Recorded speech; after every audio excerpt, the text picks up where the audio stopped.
Dara nilapitan ng isang lalaki, mapagpalang araw po muli mga kalingap at kung bago ka pa lamang sa aking channel ay kung pwede pa subscribe naman po maraming salamat. Sa muling paglilibot at pamamasyal ni Chinitang Dara sa Baguio ay tuwang-tuwa ito sa mga nakikita niya aniya para daw silang nasa Korea at napakaganda ng mga tanim na halaman. Makikita mo nga naman mga kalingap na puno ng mga sari-saring bulaklak at ito ay naggagandahan pa.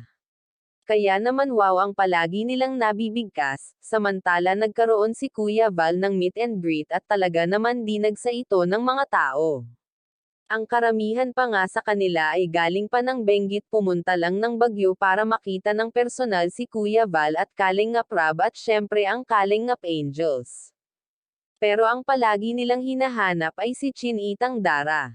Kilalang-kila na talaga si Dara at palagi nga raw nila inaabangan ang vlog ni Kalingap Rab kina Dara.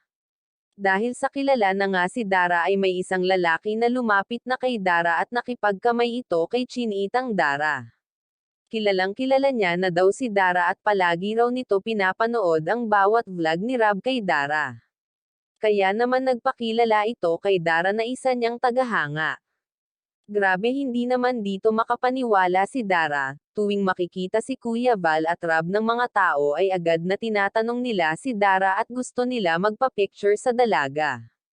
Samantala hindi naman makapaniwala si Kuya Val sa dami ng tao na dumagsa ang karamihan pa nga ay galing sa Benguet, dumayo lang sila dito sa Baguio para masilayan ng buong Team Kalingap, kaya naman nagpapasalamat si Kuya Val sa walang sawa na sumusuporta sa Team Kalingap. At dito na lang muna ang update ko, pakisuportahan ang ama ng Kalingap na si Val Santos Matubang at Kalingap Rab. Maraming salamat po sa panonood.